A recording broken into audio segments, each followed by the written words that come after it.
Welcome, everyone, to episode 6 of Marked Out Radio. I'm Sean. And I'm Dana. And we just got back from Monster Mania Con in Cherry Hill, New Jersey, so let's jump right in. What'd you think? I thought it's always a good time. Monster Mania is always a good time. It was a little hot. The AC kind of was on the fritz, it seemed, and it was super, super stuffy. But beyond that, it was smooth. Yeah, I mean, Monster Mania has always been my favorite of favorite cons. It's been that way since my first one back in 2007.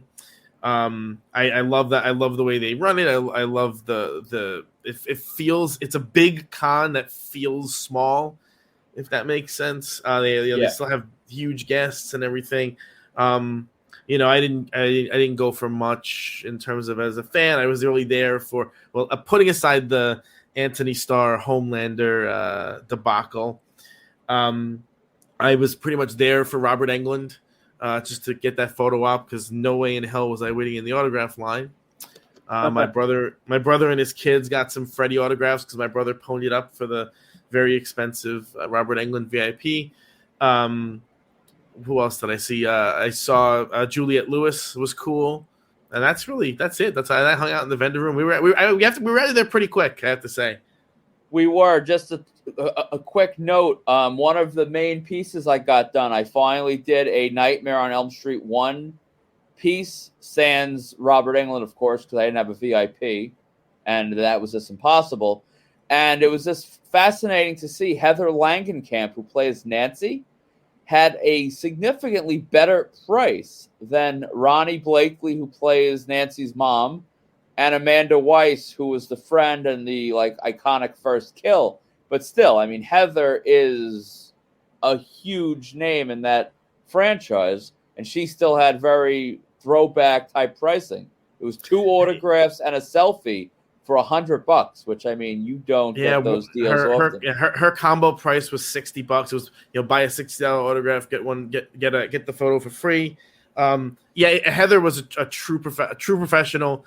We have this term when a con guest is savvy enough to understand how to work a line properly, make everyone feel good, keep it moving, use the pens properly. We call them a true pro or a con pro, because when you see the con amateurs, the people who don't do it that often, their lines are usually a little bit messier. Heather is a rock star. She keeps her prices reasonably affordable.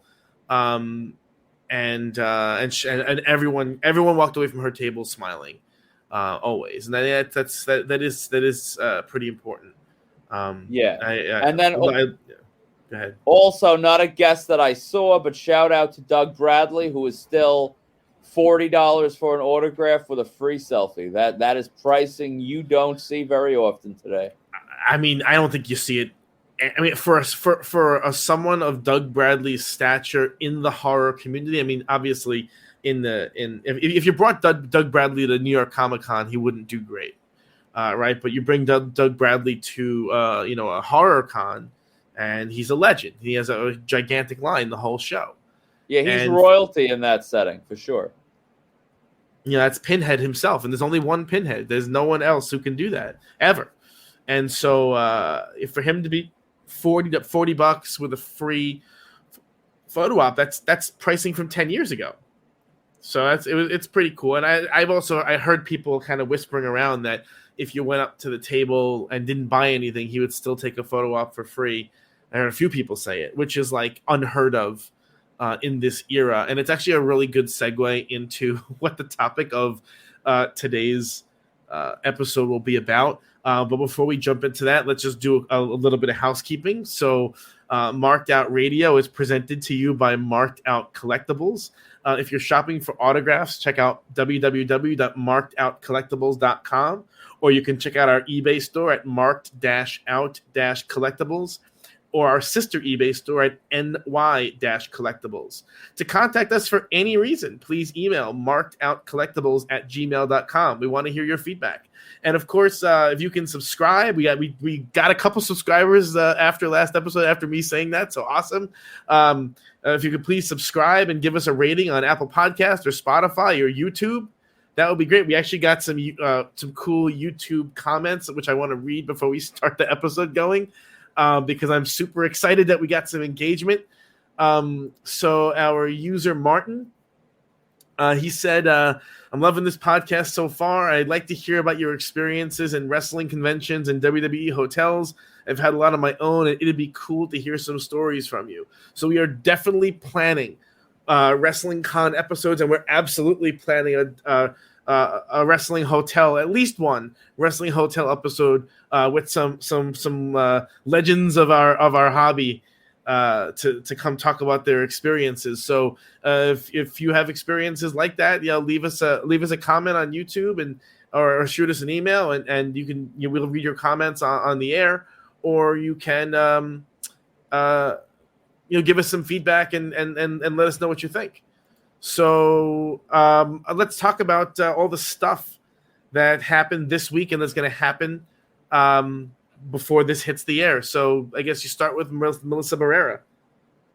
Yeah, we had a great signing with star of Scream 5 and Scream 6, Melissa Barrera, at Monster Mania down in Cherry Hill.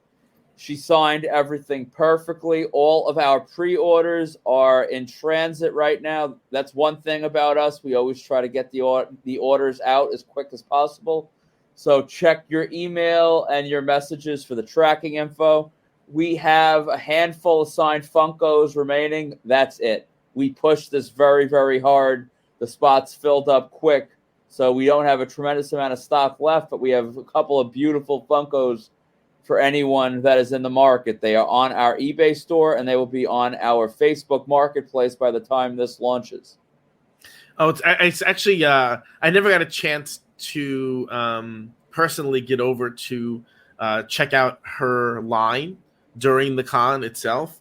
But I heard from many people, and I saw many photos, she really had a tremendous line pretty much the whole. I heard she was there on Friday night till midnight. Signing to finish off that line. Kind of wild. That is why. It is. It really is. At the end of the day, like before we left, I actually went to check out her line. It was all the way out the door and down the sidewalk. So if you want a signed Funko, and going back to our conversation from last week, if you're not all about that moment in time and that interaction, you just want a signed Funko without, 5 hours online, our stores are the place to go. No 5-hour wait needed. Yeah, I mean, it's cool. It's honestly, it's I'm not gonna lie. It's pretty cool for us when we're able to work out, private signings and opportunities to do things without the crowds, because it saves a lot of headache. Yes. So for those kind of things. What else you got this week? We have the man of the hour. Say his name and he appears. Joe Hendry, TNA star, NXT star, world phenomenon. He will be appearing at the pizzeria in Queens, and I'm only calling it the pizzeria in Queens because I am blanking on the name. It's Mario's, isn't it? Mario's Pizzeria in Queens. Yes. Wrestling Universe is temporarily closed. Our dear friend Jack is going through some issues right now. And There's a medical issue. Medical right? issues. Yeah, medical issues. There's a GoFundMe floating around. Make sure you support that. I'll put that in the show notes. Yeah. Sounds good. So they had to relocate the signing, but it's going to be awesome at Mario's Pizzeria. If you're in the area, come on out, meet Joe, support Jerry Sorrentino, a great friend of ours. And if you're not in the area, we are going to have some great products coming, and all the pre-orders will be filled as requested. And then the only other thing we have to announce, which it's always weird recording something and it seems new right now, but then by the time this airs, we will already have posted it online.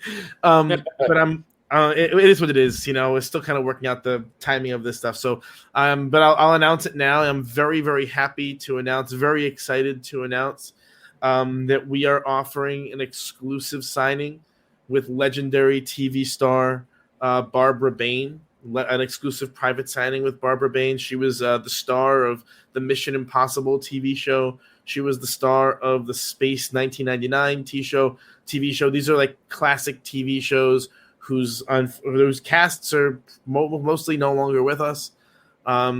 She's holding strong at 92 years old, and she's actually going to be 93 soon. Yeah, it's coming up. Yeah, so we're really excited. Just to give a little, we'll give a little backstory. What the heck? We were approached to help turn some wheels to make her appearance at Chiller Theater Con possible. Chiller Theater is a con that runs in New Jersey in October. It's a great time. We go every year pretty much. And as part of making that, as part of putting that deal together, we will have Marked Out Collectibles will have the only private signing with Barbara Bain. So if you want to come down and meet her at Chiller Theater, you should. If you can't, though, your pretty much only opportunity to get a signature from Barbara Bain on your item or on one of our many prints will be this October. The reality is she lives in California. She doesn't come out to the East Coast pretty much ever.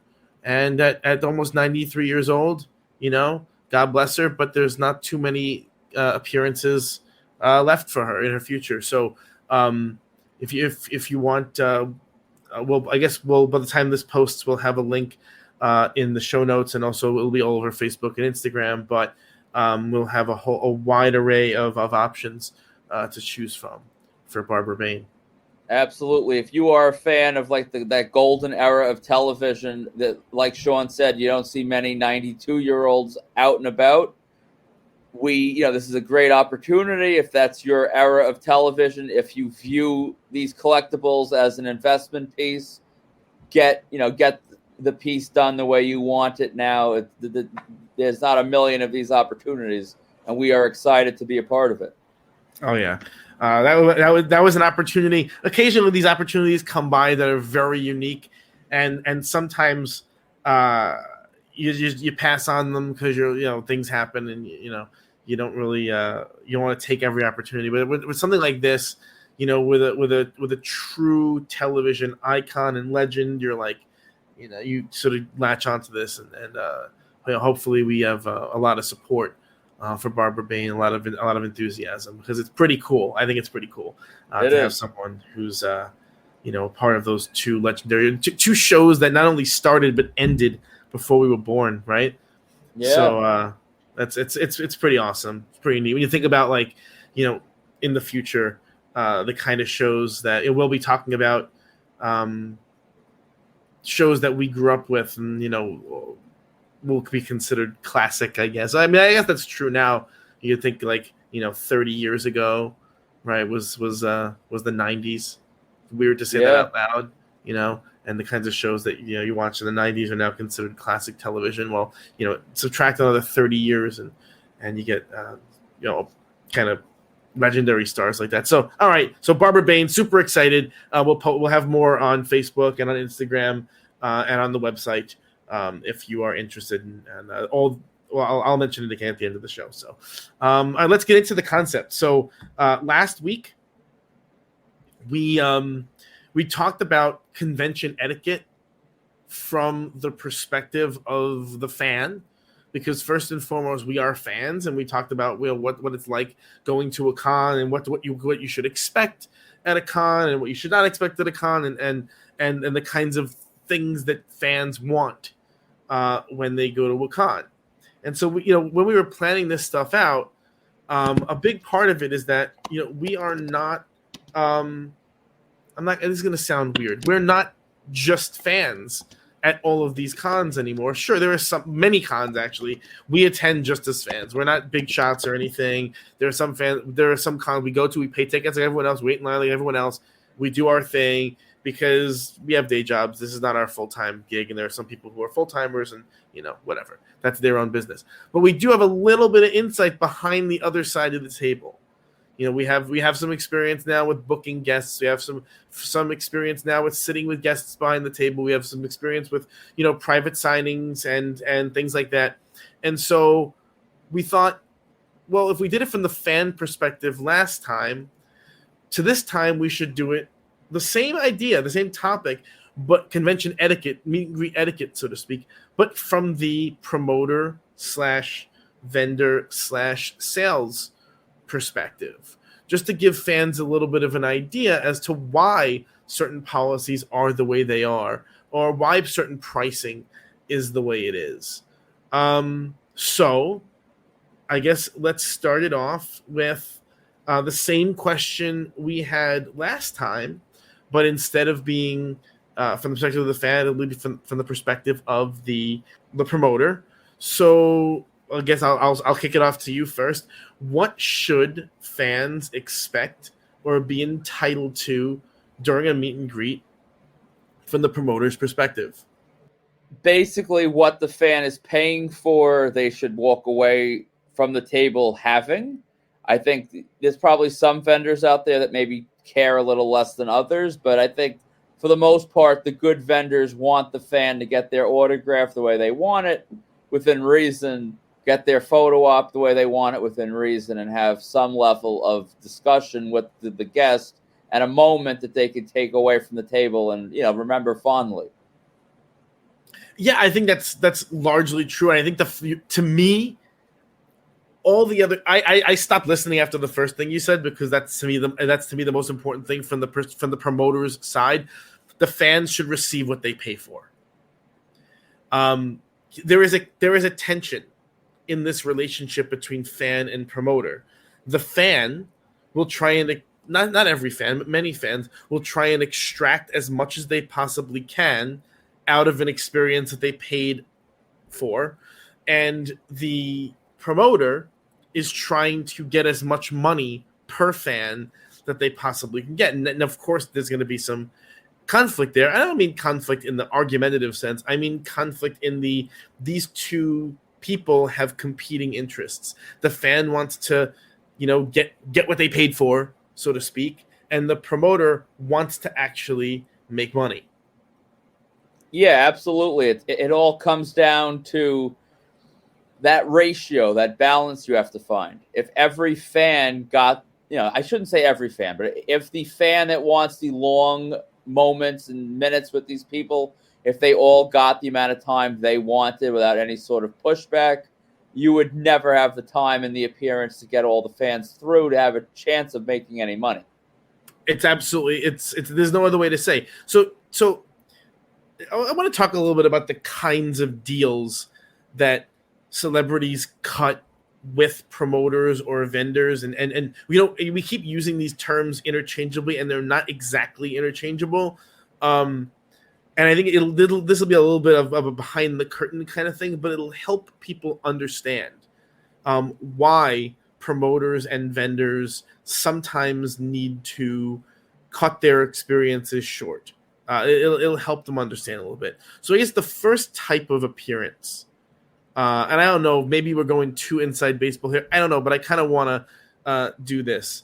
So the first kind of appearance, if you see a guest at like the average guest, not all guests, but the average guest at like a Monster Mania or a Chiller Theater or one of those kinds of shows, those kinds of guests are not paid by the promoter at all. The promoter usually has someone who is his or her subordinate, or sometimes it's done through the promoter himself. It depends on the show. Who is responsible for handling the talent's appearance.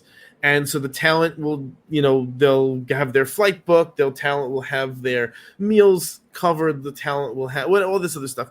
The talent comes in and they keep everything at the table, minus a handling fee that is paid to either the show or someone who's their handler, somewhere in the ballpark of, some people do 10%, some people do 20%. It depends on the circumstance. And so that's the most common scenario here. So the promoter is incentivized to get as many people across the table as possible, because then the star is happy and the star is making money, and a cut of all that money goes to the promoter himself. So that's something that we don't do. That's fair, right? Yeah, that's not our wheelhouse. Right. So typically the person in charge of the, it's someone is either a promoter or an agent or a manager or something like that. A lot of these stars have what's called convention managers or convention agents. They're real. This is gonna sound bad, but there's no other way to say it. It's not their real manager. It's not their real agent. They're not booking them for gigs outside of cons, but they are knowledgeable about the cons. They have all the inside contacts with the promoters, the con promoters, and so they they use those people, and those people collect their fee. We don't do that mainly because we don't handle talent. That's not something that typically those people are full time. That's pretty fair to say, right? They're full timers. Yeah, I don't think someone with day jobs like we have is really going to be able to be present enough for the talent to handle all their like con related affairs. So a lot of the talents are booked that way. A lot of the big comic type shows, or not the big ones like New York Comic Con, those are a little bit different. But the medium tier to the bigger tier shows, those are typically how the bookings go, with some caveats. So in the second type of thing, the second type of appearance will be a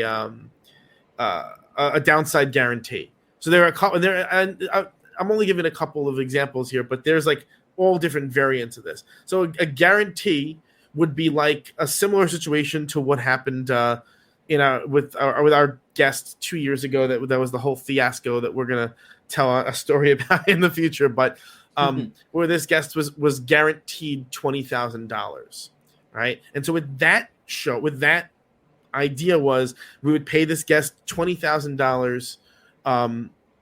Or in that case, we actually paid a $10,000 appearance bond, and the rest of the money would come from the table sales, until you hit the 20,000, and then the rest of the money goes to the promoter. So these kinds of bookings we've done.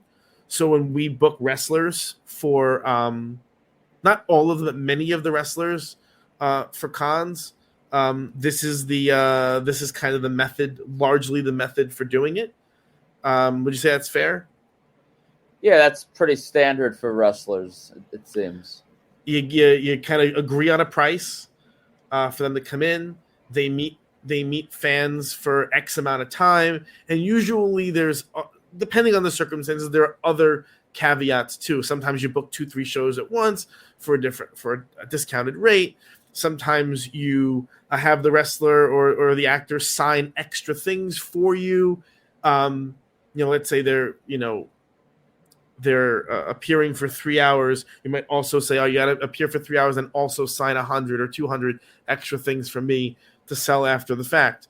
And so in any case, regardless of the type of booking that you do, there is something called, we call them, and a lot of people call them, private signings. So let's just get into it, why they're so important to piggyback on con bookings, and why we do them, and why they're so important for promoters to be able to do them. Well, private signings, if you are a member of any of the like convention Facebook groups, like let's use Monster Mania, for example. Had we waltzed up to Melissa's table at Monster Mania, Melissa Barrera, of course, with the 100 pieces that we got done, you would see an all-out mutiny, which I could understand from a fan perspective. You have people stretching out, all the stuff has to dry. It takes about 40, 45 minutes to get that many pieces done, and that's if you're organized and skillful at what you do. A lot of people would take longer. So the private signing allows that like line clogging to go on away from the line before or after convention hours, and on a promoter, vendor, talent level, it allows them to stack some quick cash. They have that money in their pocket before they even see fan number one. That makes their weekend, easier to be a success. Yeah, and that's the reality. Is if, for example, we booked a wrestler whose appearance fee was like $1,200, and one of the things that made it a reasonable I would say, a reasonably lucrative appearance was that we did about, what was it, $300 or $400 in private signings before we even started. Yeah. Something like that. And so it's a way for the bottom line is, from the promoter's perspective, without these private signings, these bookings don't happen. That's fair, right? Very fair. And like nowadays, which we'll get more into this in further episodes, but especially in the wrestling world, there's a little bit more pushback now with, with agents and talent expectations changing. And, there's no one or two people you could blame. It's just the way the tides are moving. There's a lot more talent and situations that they want to dictate. Oh, well, the vendor, you can't do bulk. You can't do this. You can't do that. And that becomes really, really tricky because you're paying this person their fee and they are dictating to you how you make that money back. And so I want to be clear. When you say bulk, because that's an inside baseball kind of term, that basically means private signing. It's very similar. So the idea is, if I have a working relationship with a particular promoter or a particular vendor or a particular talent, depending on the circumstances, I can say to them, so let's say their table fee is something like $50. I'm just throwing out a standard number. Their table fee is $50. I can say to them, well, listen, I will guarantee you 100 pieces, do them quick before the show, after the show, whatever, and I'll give you $2,000. That's a fairly common, I shouldn't say fairly, it's an extremely common thing. It's happening all over all of these shows, and that is a lot of the stress of booking guests is alleviated by these very quick cash infusions. Yeah. But then when you have certain talents that are trying to tell you that you can't do that makes booking them, like, I know for a fact that we've shied away from certain talent because we kind of know that's the deal with them. And when you start handcuffing yourself from making the money back the way you do in most cases, that makes the whole endeavor a lot more of a gamble. We've disagreed about this, and I want to air this disagreement because I think it's an important one. And I know you're coming. I think you're coming around to my side of this disagreement more, but we'll see what happens. So I believe that if I book a guest, and this is to your point, if I book a guest for 3 hours, that person should have pen to paper for 3 hours. That there are some guests who believe that if I pay them for 3 hours, if there's no fan in front of them at the table at that time, they're not working, and they could be on their phone or doing whatever it is they want to do. To me, that's unprofessional. To me, if I'm paying you for a period of time, right, whether it's 3 hours, 4 hours, whatever, depending on the circumstance, and it's slow at your table, the responsibility to draw at a talent's table is on the talent. Ostensibly, people want to see this person because they're desirable to see, right? So if I know it's not always the case. Let me tell you something, and I think you can attest to this, and people can. There is nothing more awkward than sitting next to a talent at a table who isn't drawing.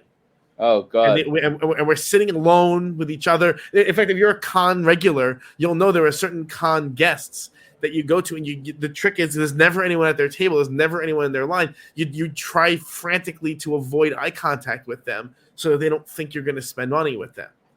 And we could, I don't know, it'd probably be too mean to throw out names. But if you've been to enough cons, you know who they are because there's nothing like seeing newbies get suckered in to, a big one. We can say his name because he's gone now, but the infamous Mike Jones, who played Virgil in WWE, but he was notorious for catching someone's eye at a con and then just, basically guilting them into spending money with him. We saw it so many times, but I digress. But anyway, I believe firmly, if I am paying out of pocket a fee to someone to sit there for X number of hours, they should be signing for that number of hours. And if that means that they're signing extra pieces for me to sell later, well, I mean, look, I paid you the money. I'm not doing this for fun. I'm not doing this to enrich my, culture or something. I'm doing this to make some money. And if I'm not making money in my hands at the show, I want to be making money after the fact by selling these things, which is a lot harder to do, by the way. It's a lot harder to sell autographs retail after the fact than it is to sell meet and greet experiences during the show. And so you're correct that there are certain talents now who do not want to do extras because they feel like those extras or those bulk signings or those private signings, or however you want to call them, that they devalue their autograph. And you know what? Maybe they do. Maybe they do devalue the autograph because, I mean, no, I'm not, maybe they do devalue, right? It's basic law of economics. The more supply of something there is on the market, the lower the price is going to be. For sure. That said, if you're there and there's no one at the table, or if you're there and you should be signing for that full 3 hours. Now, you have disagreed with me in the past on that. Well, disagree is a strong word. I'll throw a little props over to our cult hero Eric Sims, the vendor legend, who has a T-shirt. I think he has a Pro Wrestling Tees store. And one of his shirts says, and I remember this because it makes me laugh whenever I see him wearing it, the shirt goes, signed, signed. Eric Sims agrees with you. He wants nonstop, he's pulled out 8x10s, I've heard at the Waffle House. He wants his stuff done when he wants it done. I agree with you. I've seen enough situations where I know that's not a realistic expectation. Talent is very guarded about the amount of pieces they sign. If you listen to a talent explain the value in their signature, they're always on some, they must have the eBay premium or something where, they're getting $30, $40 for their autograph while the rest of us struggle to get 10. But, as any talent should, they're going to overvalue themselves to protect their deal and their interest. I get it. But I think in terms of real life situation, you pay someone to work for 3 hours, they should work for 3 hours. I just know in this climate, you're not going to find many talent willing to do that. Yeah, it's funny. We had a booking a while back where the talent was super accommodating the whole time. We brought in a talent for $1,000 plus travel, which I thought was fair. And then through that talent, we piggybacked to a second talent for $1,000 plus travel. And that second talent I thought was a straight up bargain. And $1,000 was I thought a bargain for that talent for sure the rarity. So anyway, the reason why I'm bringing this up is that talent said to us quite explicitly, "I'm yours for the next couple hours. I'll do whatever you want." And I was like, "All right, damn, that's wonderful. That's awesome." Until we did a bulk order, and we brought the bulk order over, and the talent, for lack of a better word, took a pretty pissy attitude. Would you say that's fair? Oh, for sure. Because they realized that there was no one at the table. It was time to, we sold. It was 100 autographs. I don't know if we give it, whatever. I don't care about whatever. I'm saying it. It was 100 autographs. And we charged $300 or something. It was cheap. But it was a quick infusion of cash that we needed to make the booking work, because the pre-orders were good. The performance at the table was a little bit lower than what we wanted or expected, and the bulk helped the private signing, if you will, helped save the deal. Would you say that's fair? That's a fair characterization? Yeah, that was a nice little push that we needed. And unfortunately, the talent gets mad because they wanted, if this other vendor goes and pays us, a couple $100 for 100 pieces, they know they're not going to get a booking from the other vendor. Why would the vendor exactly that was the whole problem that the talent had. They felt that person should have booked them direct, and now as a result of this deal, they never would book them direct, and they cost themselves a booking. But to be fair to everyone, if you're doing really, really good business, I'm thinking Robert Englund could do private signings every day of the week and twice on Sunday. Incidentally, he doesn't. He won't do that. See, see, one of the fundamental, and this is something that is infuriating to me. And I know that those who need to hear this are not going to hear it, but that's okay. I can. This is my space to vent a little bit. Talent, when they value their autograph, they're valuing it as if they were a retailer. Most talent are not spending the time and resources to become actual retailers. Very few actually do. Robert Englund happens to run, or his wife happens to run, their own retail operation. That's why he doesn't need to do private signings, because he is selling 24/7, 7 days a week online. You can send stuff to his house and he will sign it for you, and you charge you $125 an item or whatever. And he is functioning as a retailer.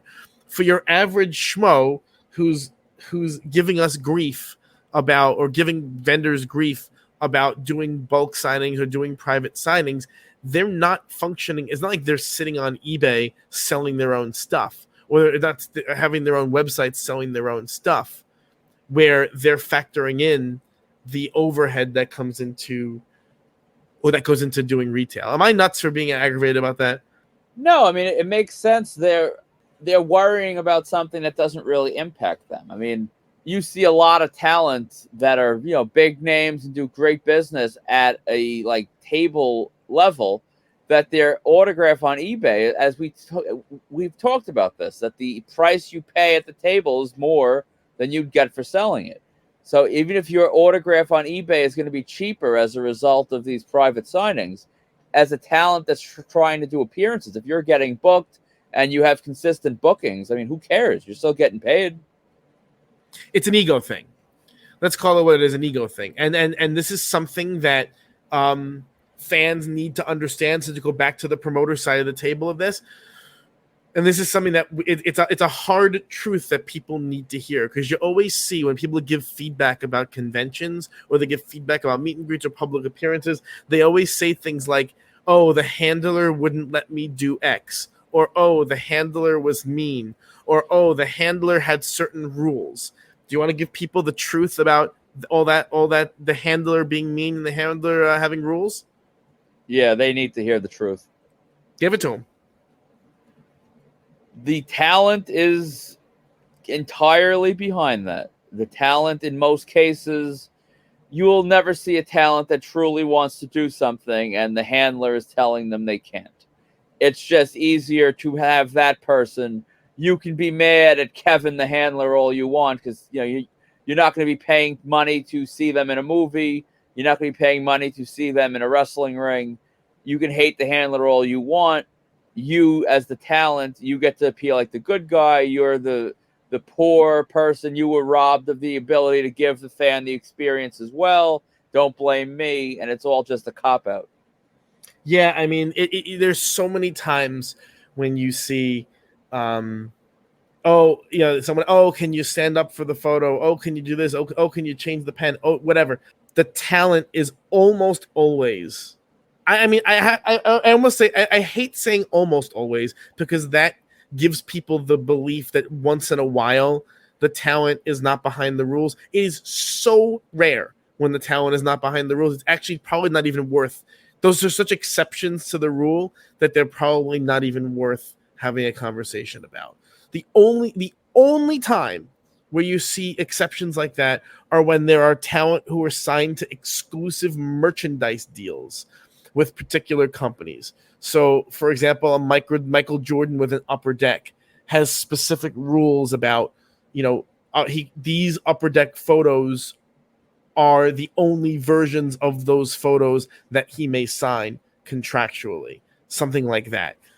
Only super big names. So if you hear some song and dance about, a talent saying, oh, I can't put this quote from the movie because the studio won't let me, or because my handler won't let me, or oh, I can't sign that picture because the handler won't let me. That is what's known, my friends, as a lie. An understandable lie. It's an understandable lie, because they need someone else to be the heavy. They need someone else to be the bad guy, but it's still a lie, and it's important for people to understand that it is a lie. And so, yeah, that's something that as someone who has to sit behind the table, sometimes it's not always fun. Sometimes it's fun denying people, but it's not always fun being the heavy. But that's just a reality of the circumstance because you're protecting the talent, and the talent has an ego, and that ego manifests in all kinds of strange ways. I mean, we've seen instances where it hurts the talent's ego to sit behind a table without a line, For sure. right? There's Yeah, a go ahead. lot of talent. I don't really want to name names. Actually, I think I actually can. I heard one of the nicest convention guests of all time, Roddy Piper, had a problem being at a table alone. Like if he saw the line was like kind of gone, he would go to a break room. He would go to like a green room. He never wanted to sit at that table and wait for that line to build again, because that made him feel like he was, not popular, whatever. I like it. Sad, lonely Virgil. Yeah. Only the true like warriors like Virgil would thrive in that emptiness. In that emptiness he would create sales. Some talent don't want to do that. So a lot of times, like, you're at a con and the con advertises a start time of 10 a.m., right? And so one of the most common things you'll see is for guests to not come down until 11 or 12. And they almost always blame it on some stupid lie, like, oh, they were getting a ride over, or the handler, whatever. That's all that is a lie. The reason why they do that is to let a line build for their ego. Yep. That's it. Oh, yeah, that or they're hungover, but one or the other. And you see it all the time. You're standing there and you try, and that's how you separate the convention pros from the annoying egomaniacs. We went to Contropolis a few weeks ago, right? And you have at 10 a.m. sharp, you had the Starship Troopers cast was down there. You had the true convention pros were down there at 10 a.m. sharp. They don't care if there's a line or not. They want to be working from bell to bell to make the most amount of money. Whereas some of these people, they mosey on down at 12, and at that show there were no lines. But at other shows, one of the worst experiences I've ever had was, and I don't care, I'll say it doesn't matter. Was at New York Comic Con. I really needed an item by George Takei, and I knew the lines were going to be bad, so I raced in there, and I got on his line right away, 10 a.m., and I was like second or third in line, and he didn't come down until like 1 o'clock, and just wasted hours of my time. And there are so many instances where you go, why are the lines so long? The lines are long because the celeb's not at the table. And that's an area that is largely controlled by the talent themselves. I mean, sometimes though, and we have to talk about this, sometimes the talent is not contracted for the total number of hours for the signing. So for example, if a con is 10 to 4, the talent might, if it's a vendor-based talent, if it's a prepaid talent, they'll only be paid, if they're paid for 3 hours, they might only be working from like 11 to 2. And that's something they never tell you in advance. Nope. And just looking at this from since we are on the vendor side of things, if you are a talent, if you are a vendor, there is so much to be said for the fan that walks in with the money bulging out of their pockets. You want to catch the fan when they have that money. And if you are the talent that's early when other talent is late, it's a very real thing that the fan will be like, oh, well, I wasn't sure if I was going to meet so-and-so, but there they are. There's no line. I have all this cash. I want to meet this talent after all, and you make a sale. And on the flip side, let me just throw out a little memory you will have of a certain former NXT talent that reached out to us for a booking, and we made it work. And they showed up maybe 2 hours late. You're being generous. It was almost 3 hours late. Almost 3 hours late. Yeah, and we personally saw a handful of fans would come up and say, "Oh, is so and so here yet?" And I was trying my best to keep them on the hook and be like, "Oh, well, they're on their way, which to be fair is what they told us. And by the time they got there, as I don't blame them, the fans gave up. They left. So that was less money in, our pocket. And you have to be punctual. That's how, if you want to make money, you have to be in the room to make the money. You can't make the money if you're not there. You can't. You couldn't have said it better. You need to be in the room to make money. You need to be there to make money. The goal of these appearances is to make money, and a lot of people have this fantasy that the vendors and the promoters are making so much money from these talents. Again, for the overwhelming majority of the guests in question, the promoter, you have the con promoter will make money selling admission tickets on the backs of these people. They advertise their names, they sell tickets, and they also sell vendor tables. The individual talent promoters will get paid, some kind of percentage of the gross. So they're not making a lot of money. They're just not, No. for the whole ordeal. And sometimes, which is really incredible, sometimes the fees that you incur for booking a talent are actually paid out of the gross.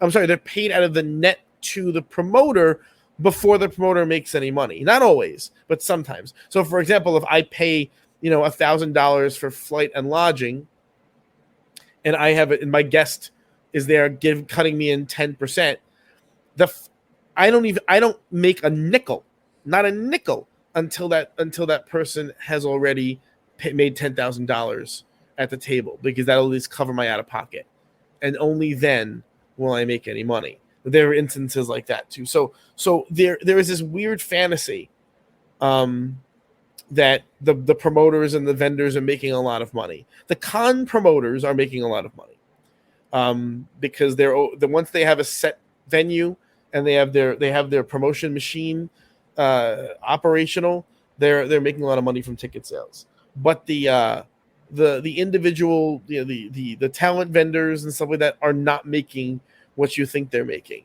There's no other way to say it. Yeah, we're out there hustling for every sale. There was one time, a couple big events ago, where we got a couple pizzas for the talent for lunch, and then we had a couple leftover slices. And let's just say at one point I was in the process of selling a fan some of the uneaten slices of pizza. And Sean, you said to me, you were like, what the hell are you doing? That this is too carny now. We can't be selling the leftover pizza. But I mean, I'm trying to make as many sales as I can. Can confirm that happened. But there's nothing more demoralizing. There's nothing more demoralizing than you give a talent money for a signing. They give you an attitude the whole time while they're doing it. And again, they could be smiling to the fans, and they give you an attitude. That's happened more than once, because they look at the retailer, which is more or less what we are. We're facilitating the retail operation as some kind of vampire who is taking money out of their pocket. But there are very, very few, I think this is fair to say out loud, there are very, very few talent appearances, in-person appearances that we booked where we made a profit day of, where we didn't have to rely on extra pieces after the fact to make our money. Which that's fair? Oh yeah, the extra pieces is honestly the fuel that gets you somewhere, with few exceptions. But the level of talent that we have booked in the past, you're not blowing it out day of. It's all the other stuff that you get that pushes you to the profit. Yeah, I mean, we see, especially with the talent prices now for vendor talent, paying $3,000, $4,000, $5,000 to a talent for 3 hours, and it's one thing to do that, and plus travel. It's one thing to do that if you're going to make pieces, if you're going to get or sell bulks or get 100, 200 pieces that you can sell after the fact for certain talent. If the talent's going to give you a hard time about signing the pieces, or to do what a talent did with us when we presented them with a bulk order, they gave a really, really short, sloppy signature on purpose.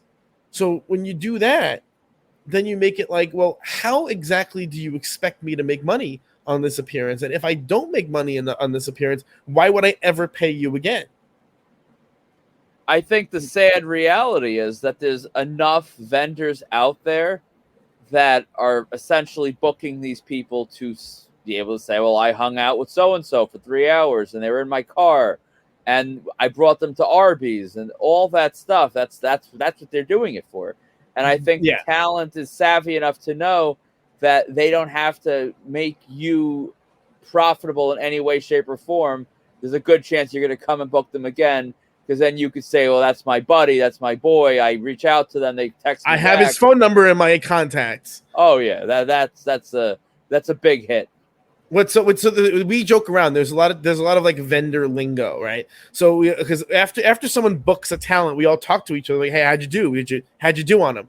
So if you ever overhear bookers talking, like, if someone asked how'd you do on him, and he says I broke even, what that means is I lost $1,000. Yeah, that's the joke we say. And if they broke even, they made $1,000. It's almost like the joke about like people lying about how the number of people they slept with. You always have to subtract money from how much people say they made, because it's all a con, not a convention con, a con like a scam, with people trying to make it seem like they're more successful than they are. And so just doing the math here, unless you have a very, very, very, good guest, just, and your average con guest, if you bring them to a one-day show, an average con guest can probably make $3,000 to $5,000 a day. So think about that. And that's for a big con that's attended by a lot of people. For a signing, like a standalone signing, that number is probably a little lower, a little higher, depending on the circumstances. Yeah. But when you hear prices being thrown around or downside guarantees being thrown around, keep that in mind. And that's why, by the way, when to segue into one of the other topics that we just haven't even gotten to yet, things like photo ops, right? Photo ops are the easiest money. We've only ever had a guest one time that was part of the photo op thing, right? Yeah, the pro photos. Only pro photos. It's such a bummer. I love pro photos. I love them. I mean, I wish the guests we had did better. I was anticipating way better with pro photos, and we just didn't do that great with pro photos. Pro photos are the easiest money you'll ever make, because the way pro photos typically work is they take the table photo price and they add $10 or $15 to it. And the photo company keep that surcharge. The photo company keeps half that and kicks the other half to the con as their vendor fee. And the talent gets the rest, or the talent vendor gets the rest. And so I love them as a promoter, as a vendor. I wish every con would have pro photos. That I would love to do it. I mean, you gimmick the shot up a little bit, bring a prop or two, and I mean, how many times have we paid for stupid pro photos with cool props? Oh yeah, I mean, it's just a thing that you get as a fan, you get caught up in that, and as a vendor, as a promoter, you're not doing anything. You just have to get the talent to that little like tent area, hopefully on time. But as you see, if you've gone to a convention, even being on time is optional. So you get them on time or not, and they do the rest. You get the money, and it's not like when you're taking the photo at your table where you're worrying about switcheroos and swaps and all these all scammy that things. Yeah. Someone's gonna be upset you said switcheroo. Oh no, mods. That's very inside. What else we have? But anything that's a time waster. Understand from my perspective that if the talent is talking to you, if the talent is recording a video for you, if the talent is changing pens and having to record, or having to write 75 words on your item, and taking, if you take 5 minutes or 10 minutes with that guest, that I'm either not getting my bulk signings or private signings done, which I need to get done, or I'm not. The line behind you is not able to pay, and inevitably people then leave the line, and it makes the endeavor not profitable. Yeah. Honestly, I wish that someone, it could be us, I guess, but we haven't done it either. I wish someone would sort of normalize, like, you want to tell a life story, you want to tell 2 life stories. Like, imagine, $50. like, yeah, $50 for X amount of minutes of time. Like, you monetize the money people are spending yammering and talking this person's ear off. That would be great. You want to tell me you want to tell my talent a life story, and you're paying for that time? Have at it. And there's, again, I mentioned this last week, but there are some really interesting parasocial relationships that people have with these guests where they really like believe that this person sees them and cares about them. And I'm not even talking about like the natural, normal empathy and human interaction you have with other people. Like, I'm not even talking about that, like, I don't care what guest, I don't care who you are. Every guest at some point becomes withered by and almost like psychologically drained by people's life stories and people's burden, drama that they burden the person with. I don't care how nice you are. I mean, many of the talents are incredibly nice, incredibly sweet people, but it is incredibly exhausting and frankly weird to have total strangers dump their stuff on you. And you see it happen where the guests get, it's not just a matter of signing stuff. They have to listen and smile. And, like, for me, I wear my emotions on my face all the time. So if that's who I can't control myself. And so when people are, you've seen this plenty of times when I'm around someone, I don't want to be around them. You can tell on my face that I'm done. The scowl is real. I have a certain scowl that I have. I can't control it. And so the talent, as part of being, part of the process, they better keep the smile on, because do you hear stories all the time of people complaining, oh, that talent wasn't smiling, that talent was grumpy. And it's like, yeah, on some level you should be, oh, I'm excited, I'm making a lot of money to do very little work.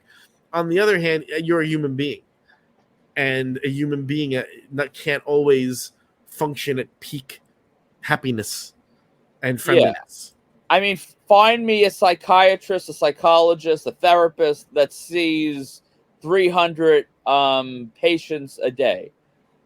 That doesn't exist. These people are hearing these stories, and each fan, each person sharing these stories is expecting, a genuine reaction or some sort of a, affirmation that what they're feeling, what they experience mattered to more than just them. And that you're asking a lot of someone who's doing this hundreds of times in some cases.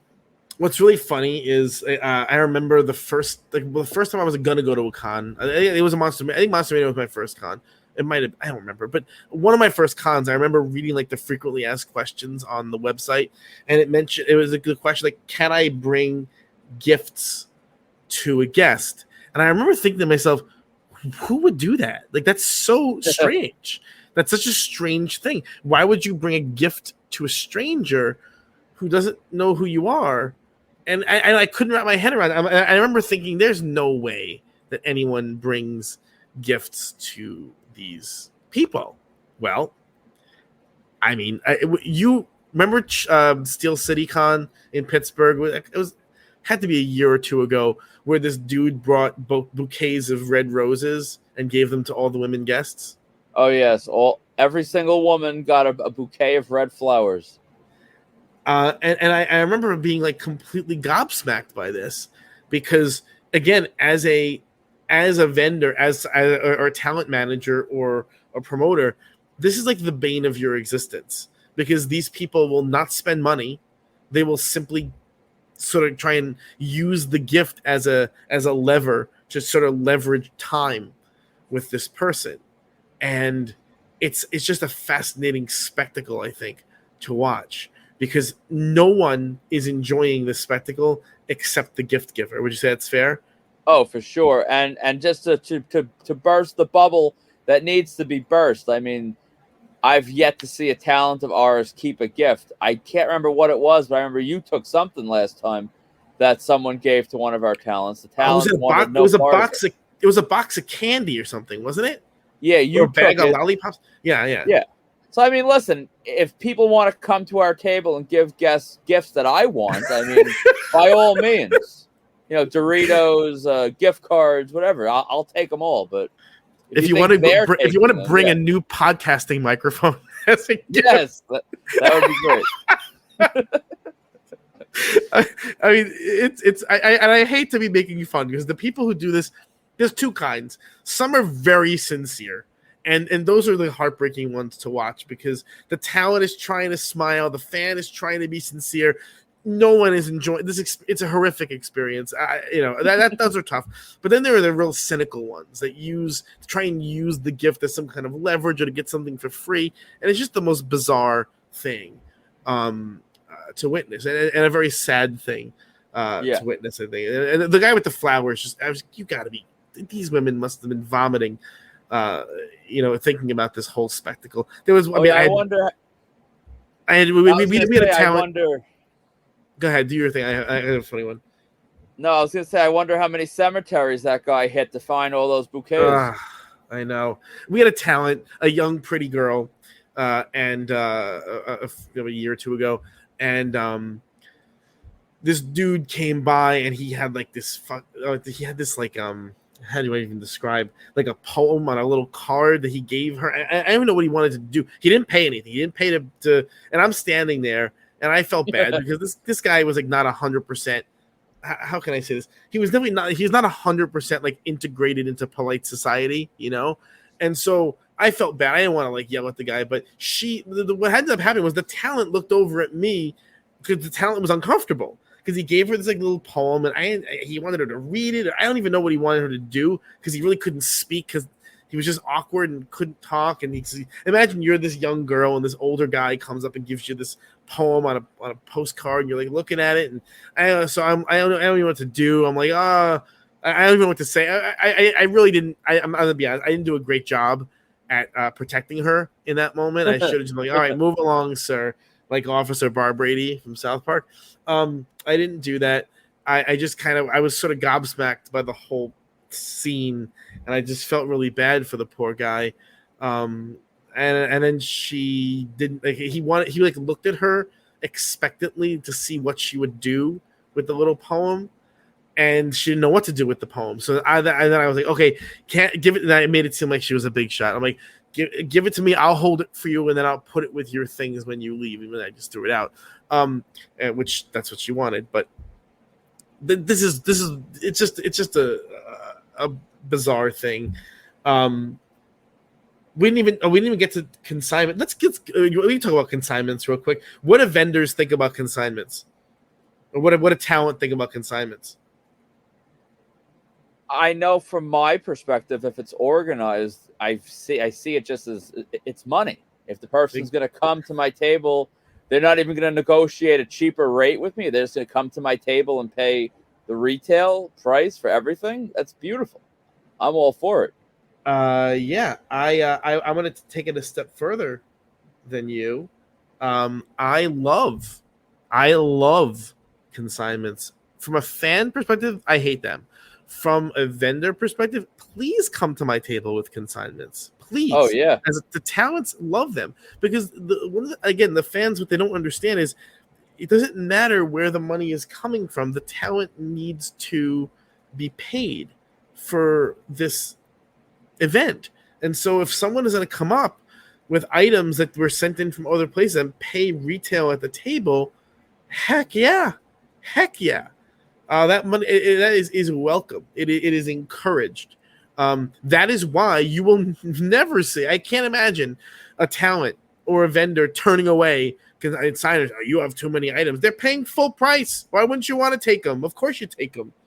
Yeah, that's why when you saw, and this is no knock on Monster Mania, but like Monster Mania, well, not this show, the show before that, they instituted a rule that it was like a certain item limit that each person could have for each talent. And they were maybe there were one or too, but there was, for the most part, talent took any and every consigner they could, because that's a stack of cash. That is a giant ATM with sneakers on, just shooting cash at you. Like, who wouldn't want a consigner coming? They're not enforcing that rule. No. I bet anything that no one's enforcing that. First of all, you're not. First of all, who are you to tell the talent you can't accept money? That's what they're there for. Yeah. The talent. Sometimes the talent themselves will put in rules like, like a Robert Englund has 2 items per person, because the truth of it is Robert Englund sells out regardless. So he's going to get through X number of items in a day, regardless if it's 1 per person or 10 per person. So he wants to be a good sport and let as many fans see him as they can. But if it's not a headliner, like because keep in mind, a headliner like Monster, for a Monster Mania show, a headliner like Robert Englund, if a lot of people don't get to meet him who think they ought to be able to, that can sometimes make the show itself lose a little luster, or get a little bit of a negative reputation. So they sometimes, though, the big headliners will work out deals like that. But for anyone who's not a major headliner, and look, I have no illusions, the odds that we work with a major headliner are pretty close to zero, because I'm not willing to front 5 or 6 figures to get something like that to happen. How about you? You're not interested in it. It's the risk versus reward just isn't there. So I'm not gonna. I have never experienced a situation where it would ever cross my mind in a million years to enforce item limits. You want to negotiate a bulk price? Feel free to chat. You want to negotiate? You want to do private? You want to do consignments? God bless you, and knock yourself out. As a promoter, as a vendor, as a salesperson, I need to make money on that event. I don't think people realize how much overhead and how many fees there are attached to these events. So any dollar coming across that table helps tremendously. For sure. And then I guess the last thing on our list here is virtual signing etiquette. We didn't talk about this last time, but and honestly, there's way more than I do. I'm not that experienced in online, virtual signings and stuff. So, what does that look like from a vendor perspective? Well, it largely depends on how you do business. If you are a vendor like Ken from K&S, Eric Sims, the ones that do the virtual sales, Brian Sokol, you're dealing largely in, I'll buy this, I'll buy that, I'll take this, I'll claim that, and then you invoice them later, and then each vendor has their own grace period of how long they give you to pay. We don't do virtuals at this time, and that's largely why we don't do virtuals. I have no patience for the whole chasing down. I'm not in this game to chase dollars down. So I when you claim something, my expectation as a vendor, if you're going to message me and talk to me and ask all these questions and talk prices, you should be prepared in that moment to pay. If you're not prepared to pay in that moment, as cold as this sounds to say, don't talk to me about the item. Talk to me when you have the money to pay for the item. And, there's people that we deal with a lot. And, someone like that's a whole different story. If you're, about to lose your cell phone service and you're on a plane and you're like, I'll pay you when I land, and I've done business with you before, by all means.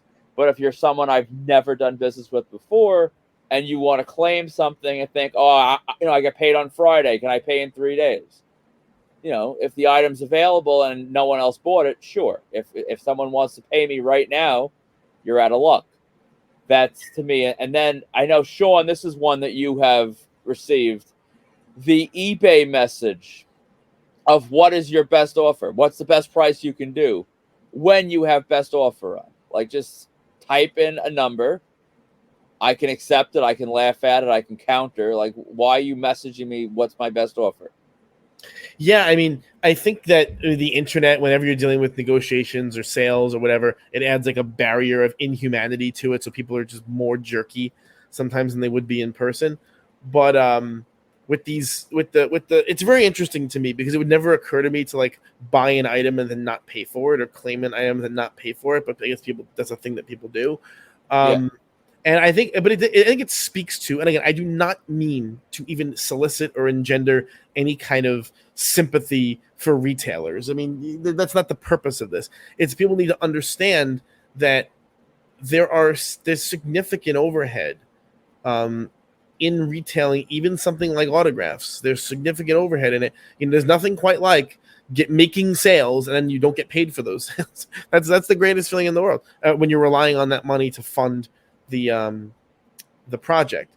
And so there is significant overhead when it comes to even at the vendor table, even at the talent table. There's significant overhead that goes into the making this thing happen. And so if there are certain things that happen to curtail your experience in order to make your lessen your experience in some way, or to not give you the meet and greet that you always dreamed of, there's a very good chance not always, but most of the time there's a very good reason why that's happening. And I think that's pretty fair from this perspective. Yeah, I think that was the point of this. I guess you could sort of call it a two-part episode. It's about just understanding and compassion. I am in no way asking for sympathy, like Sean said. I don't get enough annoyance as a teacher every day, so I became a wrestling vendor and retailer to get more of it. This is my choice. Don't feel sorry for me. Just if you're trying to make a deal with me, just at least understand how business works and be understanding of me having my expectations. And our feedback speaks for itself. I think we have pretty much exclusively satisfied customers, but there's always a couple lunatics that we don't make deals with that just sort of show us the other side of the coin. So I think that just about wraps it up for this topic. So it's my understanding that next week we're going to have a special guest.